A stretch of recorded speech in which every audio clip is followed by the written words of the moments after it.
Welcome, everybody, to the NSERC PermafrostNet seminar series. Today's seminar is by Joseph Young, who'll be presenting Characterizing the Setting and Dynamics of Permafrost Mass Wasting in the Central Mackenzie Valley, Northwest Territories. Joseph is a PhD student in the Permafrost Archives Laboratory at the University of Alberta under the supervision of Dwayne Froese. He holds a BSc and an MSc, both in Earth Sciences, the first from Brock University and his MSc from the University of Alberta.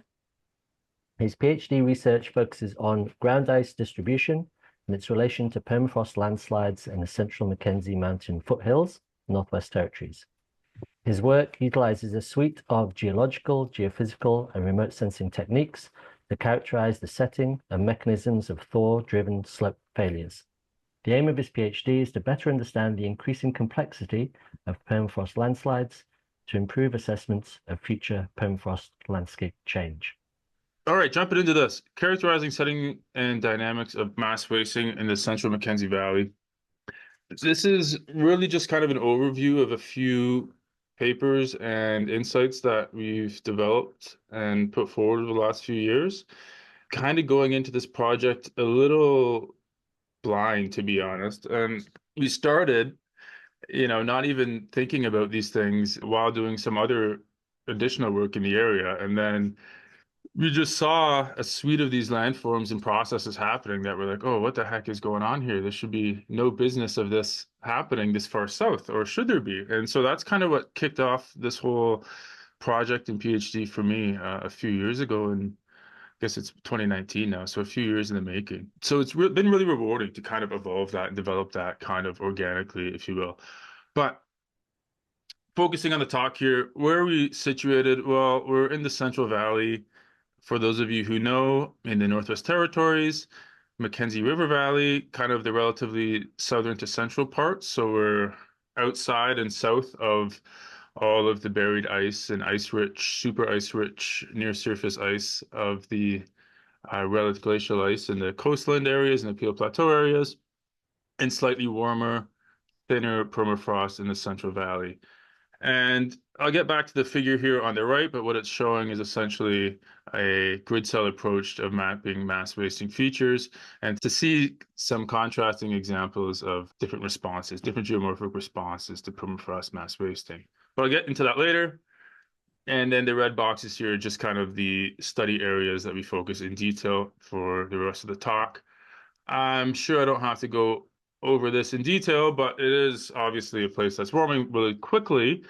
And also the ground temperatures are pretty much getting close to zero now. So most of the ground temperatures in the area are, warmer than -1, getting closer and closer to 0 degrees Celsius. And I'll get into this a little bit later too with kind of the thermal response a bit. But so to set it all up. So style and setting of mass wasting in the area. This is what we saw when we first flew over the area, again, on a different project. And we were met with, countless numbers of active layer detachment slides, like you see in the top left. And the top right, essentially entire valley systems failing. And you see here some active layer detachments turning into thaw slumps with exposed ice-rich material, plugging out valley bottoms, moving quite a tremendous amount of sediment in a relatively quick amount of time, eventually evolving to what we see in the bottom left, a little more active thaw slump, impeding creek drainage, sometimes even river drainage impediment, and we'll get there later as well. And then also we get some deeper failure, some really large scale landslides that we had no idea what was going on when we first saw them in the bottom right, like you see. And they're typically very large, rapid features. And we'll get into detail on that for a bit. But this is what we were met with. So this was kind of the starting stone for us. It was just, okay, how do we go about characterizing these things? And the first thing we noticed was the variability, right? It's not just active layers and thaw slumps with buried ice in it. It's a lot more dynamic, and I'm going to say a little more variable in terms of the ground ice stratigraphy, but also the process and form of these features. So the next step was to get our boots on the ground and just kind of figure out what we were dealing with in terms of the geological setting of a lot of these mass wasting features. And What we see a lot of are these glacial lake clays. So as the Laurentide retreats, you have these ponded drainage systems forming these glacial lakes. And then after the water drains from those lakes, permafrost can then degrade. So it's a post-glacial, but still some relic glacial waters in it. And you get these ice-rich, and like on the right-hand side, these nice reticulate cryostratigraphies going on, capable of driving headwall retreat rates at 30 to 50 plus meters a year. So very ice-rich. Again, the clay helps with that as well. But once they reach the ice-rich layers, you can really start to drive headwall retreat. You also see a lot of colluvium, ice-rich colluvium, and again, post-glacial colluvium. We pull dates out of the picture in the bottom left there at about 6,000 radiocarbons. So this is all relatively, I should say relatively young, but not when forests were established in the area. We tend to get lots of nice colluvium. It can be ice-rich, and again, it can drive headwall retreat rates 30 plus meters a year in some of these cases. In the bottom right is another example of colluvium, ice-rich colluvium, with these nice syngenetic ground ice wedges going on in here. Ground ice lenses, I should say, very slope parallel, provide great failure planes for some of these deeper slides. I won't get into too much detail about the mechanics going on, but essentially we have multiple forms of ice in these areas, independent of essentially buried glacial ice. The last one being here, we got post-glacial injection ice, isotopic signature -21. Typically about -30 is around the Laurentide waters in this area. So post-glacial ice driving large-scale mass wasting is the key point here. And a shout out to Brendan and Steve's map and Carolyn's map for kind of being pretty accurate in terms of the distribution of relic ice here. We don't see any of this relic ice in the Central Valley, just like they've modeled here. And that's kind of what I just wanted to show with this one, and that the mass wasting evolution of the Central Valley is dictated by essentially the Holocene evolution of these slopes, right? So it's all mostly post-glacial dynamics in terms of stratigraphy, cryostratigraphy, and the permafrost characteristics of that. So how does this compare with other areas in northwestern Canada? Well, to get into that, we had to start mapping these features. And this is what we did. We used initially some satellite imagery as with field observations to map and characterize these features. And we mapped thaw slumps and these deep-seated permafrost landslides across the study area. The right-hand image is just an example of some satellite maps. You can see them pretty clearly. This is, I'm going to say 1.5 meter resolution on the left in the black and white. And then I think it's about a 10-meter resolution on the right-hand side. Good enough. You can see these even from zoomed out quite a bit. And then the mapping products, what it ultimately showed is that the location and the extent of these slumps and deep-seated permafrost landslides was primarily governed by the extensive past forest fires, particularly in the mid to late 1990s. So much so, about 90% plus percent of them initiated in areas that have burned previously. So without the fire in this area, the landscape will be relatively stable, at least under certain climate conditions.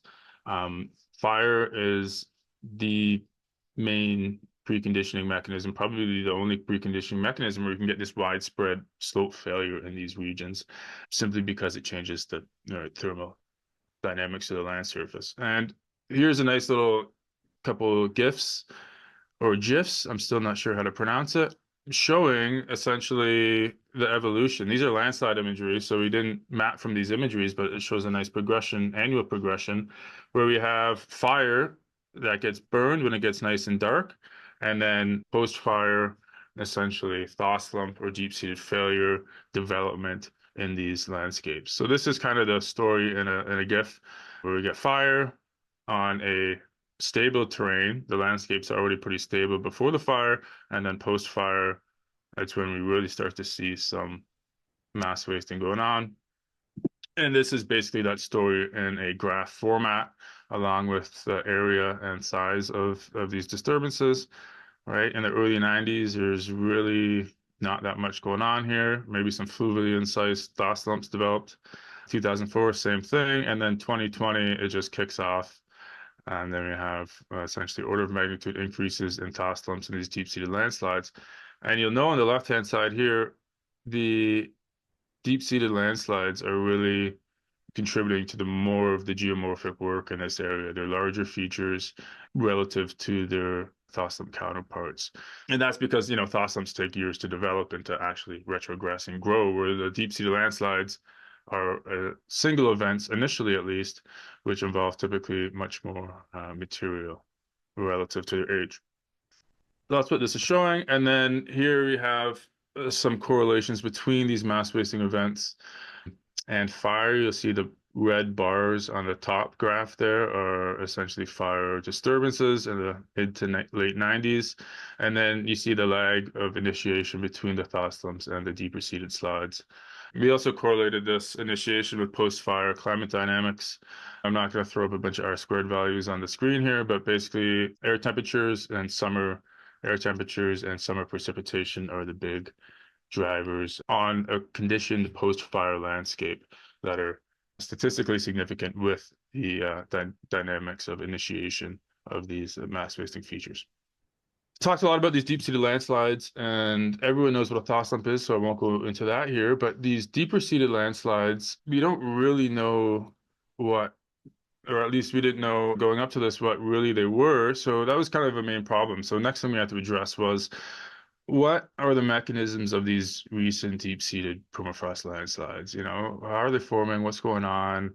Kind of what covers them. So the objectives here in the next portion are to really just characterize these mechanisms by looking at two really well documented examples. And these are the Johnson River and the Redstone River deep-seated landslides, which we call permafrost detachment slides now, because essentially, spoiler alert, failure is occurring at the base of permafrost. So the entire permafrost table is detaching, and we've termed these kind of large-scale landslides as permafrost detachment slides. So I'll put a conceptual model of that up at the end. But to characterize these two, I'll bring back this map of the Thermokarst Mapping Collective. If you're not familiar with it, it's a grid cell mapping approach where it's presence absence of certain features. And we can see typically in the north regions with buried glacial ice, with near surface ground ice, typically colder, thicker permafrost, you're getting overwhelmingly thaw slump dominated mass wasting features. In the southern regions, like where we're at now in the Mackenzie Valley, Central Valley, we can get thaw slumps, sure, but we also get a predominance of these deeper seated failures. And that's the color differentiation going on between the graphs here. So it's a geomorphic transition between warmer, thinner permafrost, enabling the development of deeper failure plains, or if permafrost is too cold, if it's too ice rich, it's too thick, you're not going to translate that thermal gradient to depth, and you're not going to essentially get failure at a deeper plane. It'll just be top-down ablation and slump-dominated mass wasting. So that's what we're getting on with here. And then as we're flying over these things, the first thing we noticed in the deposits and sometimes in the scar zones of these failures, we had these huge conical shaped kind of mounds. And you go up into them and there's still permafrost in them. There's still active layers in some of them. And this one here, you have vegetation still preserved on top of it. And what this is showing is essentially a translation of a large chunk of permafrost from a deep failure surface. And that's what these mollards, they're called mollards, are formed. And you kind of have a nice, at the bottom here, evolution of these things where they're transported as these large frozen blocks, and then over time they degrade into these conical mounds. But the biggest thing that struck us and said, okay, well, these aren't thaw slumps initially, was the presence of these large mollard mounds.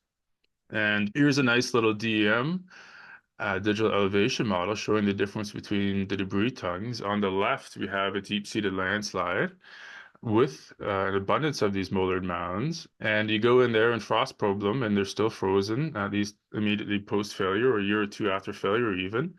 And you can see all the blocky, big-shaped mounds here, 10 plus meters in size and width, and then even up to 20 or so meters in height.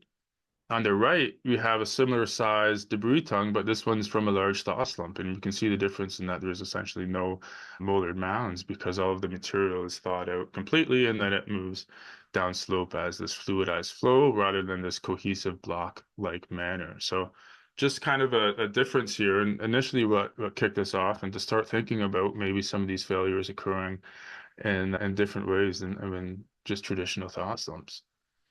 And so one way to really sink our teeth into this was to look at some of these slides I mentioned before, the first one being the Redstone River. These are large scale, uh, these are large landslides in permafrost regions. And to accumulate this much permafrost material into valley bottom so quickly is pretty remarkable. And this one was about 5 million cubic meters. Again, same story where you had a burn and then, a decade or so later, even 2 decades later, you had the failure. So just to give you another snapshot here of the debris tongue, we're standing on a molded mound here on the left-hand side. You can see rafts of actual vegetation still on the tops of these things. Again, all indicating a deeper failure surface and that this material moved in a frozen cohesive manner. And then if we look at a GIF of this satellite imagery, we can really start to see now the block failure that's occurring. And in this area, we have essentially precursor thaw slumps at the head walls. We have precursor tension cracks at the head walls. And then the actual failure of this landslide is more cohesive with block failure occurring and then translocating essentially the entire permafrost profile down slope. And I don't have to convince, I think, you anymore that these are different than thaw slumps. I will stop doing that, but these are rapid failures. So this failure occurred over a matter of probably a few hours to days, where something this size of a thaw slump would take multiple decades to form, if at all it could form that big. And then one more shot here of the debris tongue of the Redstone River, just to kind of put it in the context, about 2 kilometers or so long. It's also raised the base level of the river by about 10 or so meters, which is involved in some lateral incision you can see there on the slope. So that's kind of neat. So it's exposing secondary mass wasting processes, but that's beside the point, but it's still cool to point out. Yeah, okay. So what's really happening here? We ran some geophysical surveys, some ERT, to map the permafrost in these things. And the transect A to A prime, there is no permafrost, completely unfrozen. And that's right in the scar zone.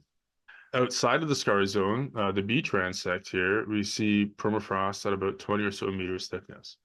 And well, it's significant because when we reconcile digital elevation models between pre and post failure, you can even see that failure plane at around 20 or so meters thickness, plus or minus, right? So the implication here is that permafrost thickness is the same depth as the failure plane in these settings. And then to really hammer this home, we looked at another one on the Johnson River. Again, same story, a burn in the 90s and then failure later. This one up to 18 million cubic meters of material, which is just a remarkable size here. To put it into context, this is Google Maps of Toronto, and then the size of this thing is pretty hefty. All right, going all the way up to Casa Loma from essentially downtown. Pretty crazy. So what's going on here? Well, similar failure mechanics, right? We have precursor tension cracks, ponding, and then we have deep-seated movement, and then eventually permafrost block failure. And again, this occurs progressively up to a time where complete slope failure happens, and that can take a couple of days in this case. So large-scale, deep-seated permafrost mass wasting going on again.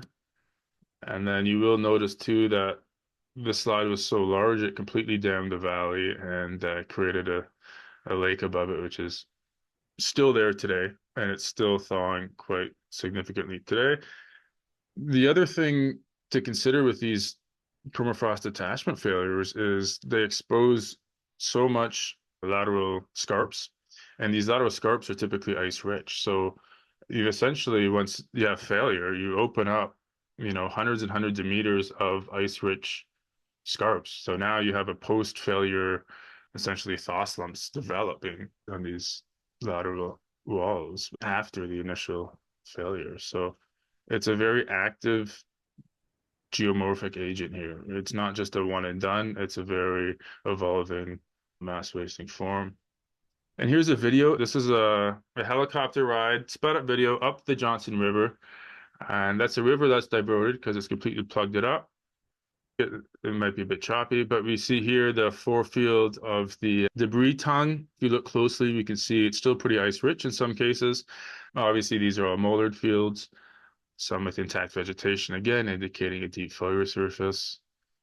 And here it is again. We look up towards, this is the lake that's dammed up here. You can see it raised base level by about 15, 20 meters or so. Obviously not good for downstream sediment flux and things like that, which I have a few colleagues working on. And then we look up the slide here and you can see a couple things. One, these post-failure thaw streams. And there's a good shot, maybe right here. Okay. So one, these are the post-failure thaw streams from exposed ice-rich material on these lateral scarps, still cascading all that material downstream even after failure. And two, all of these blocks in the middle of the scar zone are actually all translocated from further upslope. And some of them are, a few hundred meters in length. So they're quite significant blocks. Anyway, a very active, evolving feature. So this is what it looks like up close. We've got some ice-rich permafrost near the base of this stuff. If we zoom in on that and do some isotope geochemistry, the slope here, the regression slope's at about 5.3, which means it deviates quite a bit from the meteoric waterline, which means it's not a meteoric source of ice. So this is evidence for injection ice at the base of permafrost. Essentially, in the Holocene, as you have permafrost degrading down into these slopes, you're pulling water to the bottom of that permafrost table and growing an ice lens kind of at the bottom, which coincidentally can provide a very effective and efficient failure plane if you start to thaw the bottom of that. And again, detaching the entire permafrost table here. And the same story as the redstone here, we do pre and post failure DEM. And it's pretty consistent with the permafrost base that we resolved from geophysical surveys and headwall stratigraphies. That's just what this is showing here. Pretty well bang on in some cases, around 20 or so meters of thickness. So are we crazy? Are we talking, can this even happen? And so to test the hypothesis, can we even get thawing at the base of permafrost from the effects of fire over these kind of timescales? Stefan was able to model a thermal simulation using some of our thermal data in these sites. So the short answer is yes, it is possible. And we see here we have a fire in 95, which changes the surface boundary conditions quite considerably. Given enough time and given the temperature gradients and thermal gradients that we see at these sites, we can slowly but surely actually thaw the base of permafrost, as well as reduce the ground ice content in some of these areas. So it is theoretically possible for this to happen, and it's consistent with our geomorphic responses that we're seeing here. So we're not just waving our arms on this. That's what we're getting at here. And then you couple that, I'll go back for a second here. Temperatures, again, really warm, warmer than -1 typically, warmer than even -0.2 in some cases. So it's right kind of close to 0 degrees, but it's still hanging on. And as some of you know, the closer you get to 0 degrees, the more mechanical changes you can have, the reductions in shear stress, increases in unfrozen water content, hydrological conductivity, all essentially mechanisms that can help drive thaw to depth and thaw the base of permafrost and then result in some of these deeper permafrost detachment failures. So that's kind of what this is, just a little overview of that. So all in all, how do we develop a model for these deep failures, for these permafrost detachment slides? Well, number one, again, Holocene slope conditions are necessary. You do need ice at depth. You do need permafrost that's thin enough and I guess warm enough and ice rich enough to enable heat transfer to depth and thaw at depth. Again, you probably are not going to see these types of failures in the far north where permafrost is cold and thick because the heat just doesn't transfer to the base. It just won't happen from climate warming or forest fires. There is an initial deformation, so we do see creeps, we do see headwalls. In some cases, we see some active layer detachments or even thaw slumps developing on the headwall portions of these things. And what that does is that can also help drive water to depth, right? Increasing the heat transfer there. And the last thing that happens in this area, at least, is the fires. So we do need that recent fire to really change the surface boundary conditions and to get the party started, get the balls rolling, so to speak, and to really start to set off some of these geomorphic feedbacks.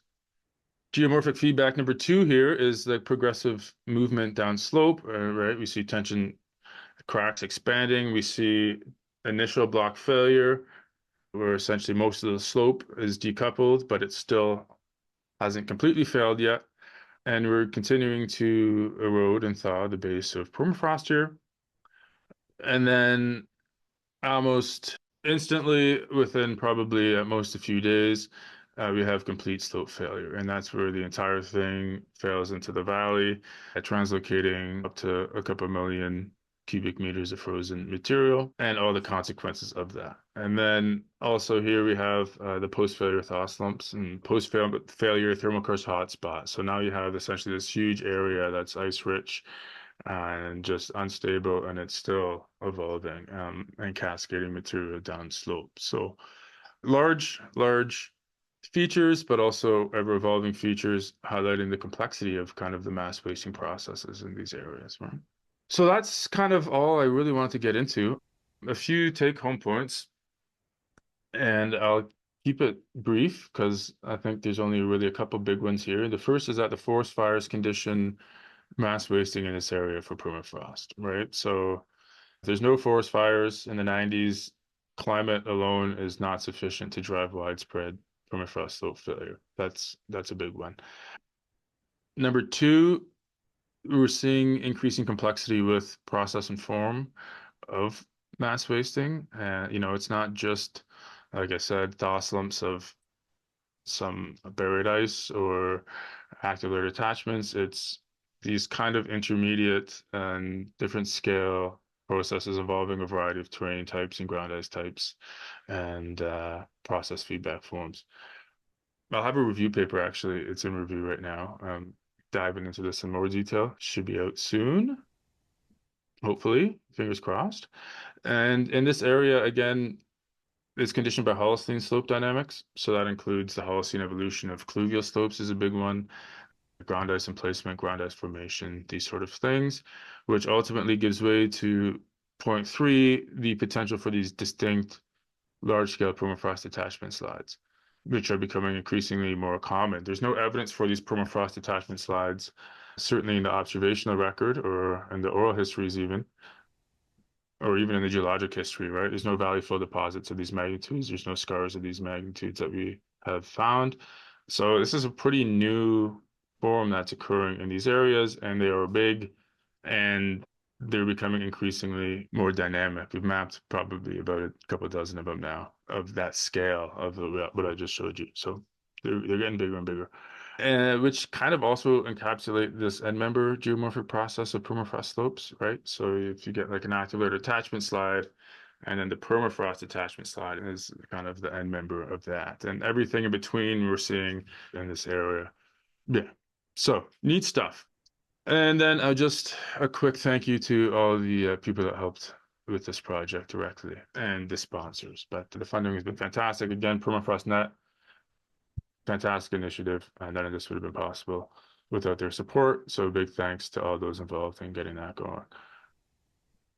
Other than that, thank you all so much for showing up and listening, and I'd be happy to take any questions. Joe, thanks for the great presentation. So I like how you called them permafrost detachment landslides. Given that I'm working on the updated glossary, I think right now we might have those in as deep-seated permafrost landslides, like you called them in your paper. But would you suggest we revisit that and potentially call them what you just showed there? Yeah, I think there's probably two classes of them. So deep-seated permafrost just means in the one paper I said it's anything where the failure plane is well below the active layer by, up to 10 plus meters or so. Okay. The permafrost detachment is when you can demonstrate that the failure is actually occurring right at the base. So Gotcha. I think what you can get too is, especially in these cluvial settings where you have nice ice, slope parallel ice lenses throughout it, you can probably initiate failure not at the very depth of permafrost, but at some ice layer throughout the permafrost table, right? So that would still be a deep-seated landslide or permafrost landslide in that sense that it's well below the active layer, but it didn't get all the way down to the base of permafrost to detach it. So it is tricky because you do have to get your boots on the ground to really see which is which. Yeah, that's a great question. But thanks. Yeah, thanks, Brandon. No. I have one quick little question, Joseph. Is this an entirely new process, or are there reports in the literature of these mollards being seen before where they've maybe refrozen and vegetation's colonized them again and much, much older? Yeah, so these mollards, you can actually get them in areas that aren't even permafrost at all, right? It's just essentially how coherent that mobilized material is. But in these areas, they're all frozen because we've gone and, stuck a shovel in them and even temperature sensors in them, and now they're all frozen material. So in that sense, yeah, they have been described, but the specific mechanism of the thaw at the base of permafrost relating to failure at the base of permafrost, relating to these permafrost detachment failures, yeah, they're new because they haven't happened before, at least to our knowledge. Again, there's no record of these things in the geologic record or the observational record. So they're just a new form of essentially warm and thin permafrost that's responding to the effects of fire and changing drivers of permafrost thaw and climate. So, yeah. Great, thank you. Sorry, my video's not working. Joe, in undergoing a review before of different features and so forth, I noticed that there were a few observations of what appeared to be permafrost landslides in the Yukon and maybe started by fire. Do you think that we have had these features occurring, perhaps also in the Yukon, but they've so far gone unnoticed? Yeah, you're talking like the Little Slamming Lake and all those. Yeah. Yeah. Well, they had a great picture, I think, in one of their papers they described. They saw that colluvium still frozen intact, that big molar block right on that. So that's certainly evidence of deep-seated failure and permafrost material.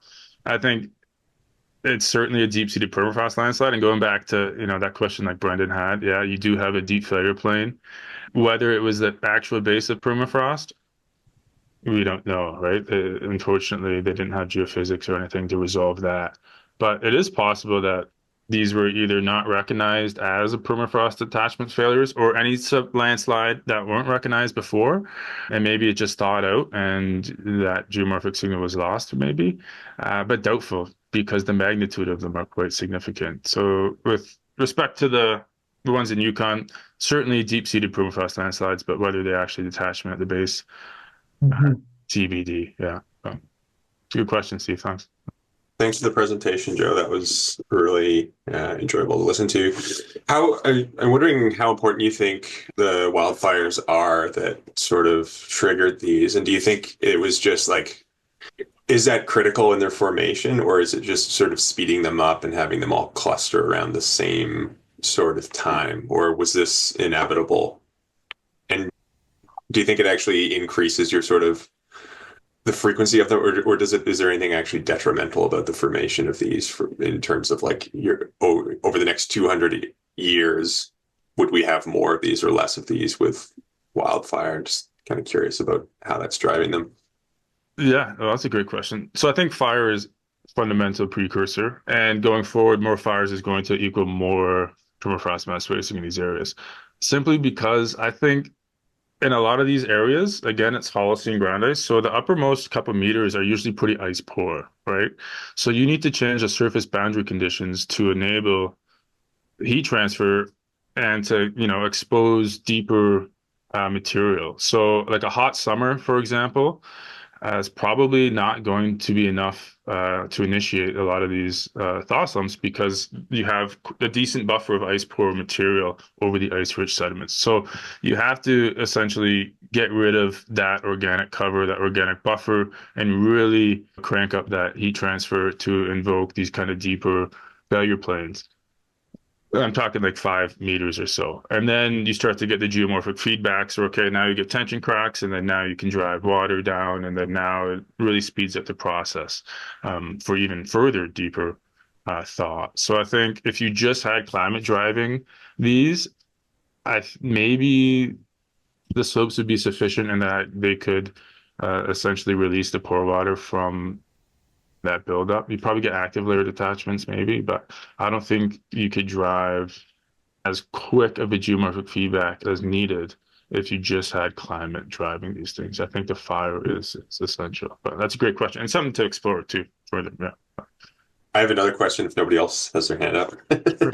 Did you look at all about the geometry of these and compare that to retrogressive thaw flows or slumps? Like, I'm curious because, if your sort of transport zone is not frozen, I'm just wondering, is it more effective or less effective? Like, is there more friction on these transport zones or less? So do you have a lower angle failure, a higher angle failure plane? Well, yeah, Failure well, that's a plane, great question. And yeah, I didn't touch on the angles, but these can form in some cases, 25-degree cluvial slopes, the permafrost detachment failures, or like a 6 or 7-degree slope if you have enough clay in the material. So it's essentially the permafrost is holding these slopes together, and they probably would have failed if the permafrost didn't grade into them in the early to mid Holocene.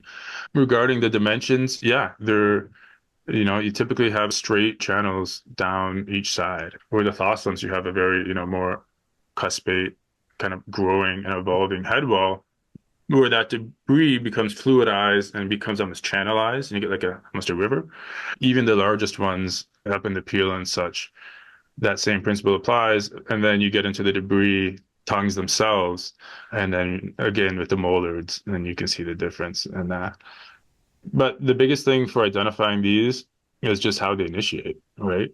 Deep-seated failures and detachment failures are going to be bang, and they're just going to, like a normal landslide, because there are normal landslides just with frozen material, whereas the thaw slumps are going to, like you said, flow out and kind of expand more in a retrogressive manner, almost a quick clay flow side. Yeah, so what I'm kind of wondering is like, so if you're, like the concept travel angle or Parvashung, where it's like your difference in height over length of the track, like I'm curious if there's any sort of difference between these that's mostly driven by the sort of the fact that it's occurring on top of permafrost versus below, and there's a bunch of stuff you'd have to control for. I'm just Oh yeah, yeah. curious if you know it all or know any of that. Yeah. We haven't done anything, not a lot of the dimensions, but if you just plot them on, the typical landslide area volume relationships, they're within that. Yeah, they're within typical landslide area volume relationships. Yeah, there's nothing exceptional how large they are. Yeah, in terms of the area to volume. Yeah, they're very big either way. Yeah. Yeah. Thank you. Joel, thank you for the presentation. That was really, really good. Now, just your recent question regarding the fires in 1995. I'm wondering, just because I don't have a map in front of me, but Johnson and Redstone Lakes, where are they located? And I'm thinking, like here in the Beaufort Delta of Mackenzie Delta region in 1969, we had fires up here. And our community in Nuvik, it was just maybe a couple of kilometers or a kilometer away from right downtown, I guess. But have you studied, or have there been any studies in regards to the 1969 fire along our region? And you end up thinking, like in the past couple of years, how not only the southern part of the NWT, how the fires have been dangerous and, causing over 33,000 people to evacuate Yellowknife. But, just thinking of the fires being maybe critical to the development or else the cause of permafrost or the slumping. But I'm just wondering, have you studied, or have there been more recent studies in regards to permafrost melting up here? Yeah, they totally have. Especially with the construction of the ITH highway. I think there's been a lot of recent investigation in that. But you have any fire or removal of vegetation in any manner, you're going to essentially reduce that buffering layer between increasing climate for the most parts and permafrost, right? So you're going to expose permafrost to more essentially more heat, which results in more thaw. What that manifests in will probably vary depending on where you are in the landscape. But with regards to specific fires around the Nuvik area, I don't know off the top of my head. And then with regards to the fires around Yellowknife, I do know there's some work being done on that I think Steve might know a little bit more about there. But it is a big issue, and I think fire, and at least in the Satu in the central southern valley, is going to be probably the main consideration for assessing permafrost vulnerability. Just because without it, I don't think you're going to get thaw of this magnitude. But again, it's highly variable. So you do need regional or site-specific investigations, I think. So, but that's a good question. Thank you, Camille. I guess it's actually following up on that. So my understanding then is, given it's a post-fire response, first, is it thermally driven? I'll just, with a caveat that, is there any hydrological component that could be applying here too? And if it's thermally driven and it's the thawing of the base of permafrost, can we assume that that thawing of permafrost has occurred not only on these slopes, but across most of that terrain? So that there's a fairly, and we don't know the numbers yet as to how much thaw was seen through the modeling, but it would be interesting to, if you could give us an indication of how much thaw of permafrost you think has occurred across the landscape as a result of these fires. Yeah, and that's an excellent question. I think number one, it's more than just conductive heat transfer. You have precursor tension cracks, you have water going down there. I'm sure if you were to drill a borehole right down the middle of one of these things before it fails, you would get water almost shooting up there. I think the pore water pressures are driving a lot of this stuff too. We just don't have the instrumentation to do that, right? Fly a drill rig out there and drill 20 meters in the middle of one of these things. What the thermal modeling shows, and what Stefan showed nicely in his thermal model, is that purely theoretical, is entirely possible to drive thaw at the base of permafrost from conductive heat transfer from these fires alone. It's not much. It's maybe, a few millimeters a year, but over 20 years, it adds up, right? And so across the landscape, that's probably the similar scale you're looking at, and with warm permafrost and thin permafrost too. Obviously, there's difference in surface materials and all these things that you have to account for. But I would say on the order of, at the base of permafrost, is probably rising post-fire, maybe a few centimeters since the 90s. That's my complete waving arm guess, but based on Stefan's model. And there's been some good studies out of Tibet and China that have looked at this, and they're finding the same thing, right? That base of permafrost is just increasing. And they're around, a few centimeters per decade. So I imagine that's kind of worst case. So.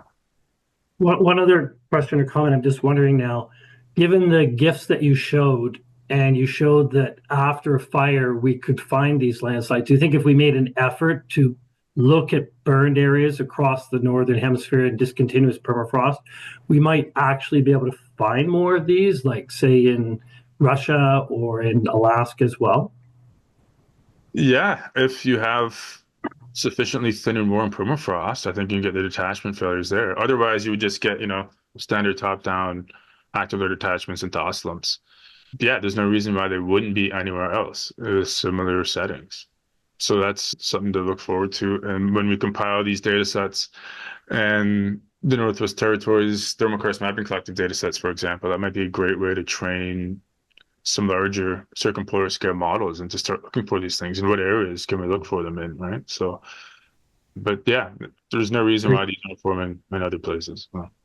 Once again, Joe, thank you very much. It was a fantastic presentation. I think everyone thoroughly enjoyed it. Great. Thanks, everyone. Thanks, Tristan.